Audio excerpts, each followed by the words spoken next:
সশস্ত্র বাহিনী কোনো নির্দিষ্ট ব্যক্তি, পরিবার কিংবা দলের সম্পত্তি নয়। সশস্ত্র বাহিনী একটি স্বাধীন রাষ্ট্রের শক্তি এবং মর্যাদার প্রতীক।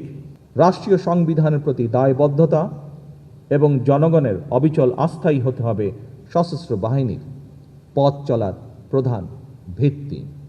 দেশের স্বাধীনতা, সার্বভৌমত্ব রক্ষা করাই আমাদের প্রতিটি সদস্যের একমাত্র এবং পবিত্র চূড়ান্ত দায়িত্ব। শুধুমাত্র আর্থসামাজিক কর্মসূচি নয়, রাষ্ট্র মেরামতের লক্ষ্যে বিএনপি সরকার জুলাই সনদ স্বাক্ষর করেছিল। যেভাবে সনদ স্বাক্ষর করা হয়েছে, বর্তমান সরকার স্বাক্ষরিত সনদের প্রতিটি দফা যথাযথভাবে বাস্তবায়ন করতে বদ্ধপরিকর। আমাদের এসব কাজ করার উদ্দেশ্য হচ্ছে, বর্তমান সরকার বিশ্বাস করে দেশের স্বাধীনতা, সার্বভৌমত্ব নিরাপদ এবং সমন্বিত রাখতে শক্তিশালী সশস্ত্র বাহিনীর পাশাপাশি দেশের নাগরিকদের রাজনৈতিক এবং অর্থনৈতিক ক্ষমতা উন্নয়ন নিশ্চিত থাকা জরুরি।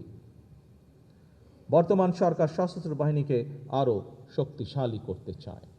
আমাদের সরকারের ভিশন হলো একটি আধুনিক, প্রযুক্তি নির্ভর এবং দ্রুত প্রতিক্রিয়াশীল সমন্বিত বাহিনী গড়ে তোলা। আমরা এমন সক্ষমতা অর্জন করতে চাই যা কেবল সীমান্ত রক্ষায় সীমাবদ্ধ থাকবে না, বরং আমাদের ক্রেডিবল ডিটারেন্স, সম্ভাব্য প্রতিপক্ষকে আমাদের উপরে আক্রমণ করার চিন্তা থেকে নিরুৎসাহিত করবে।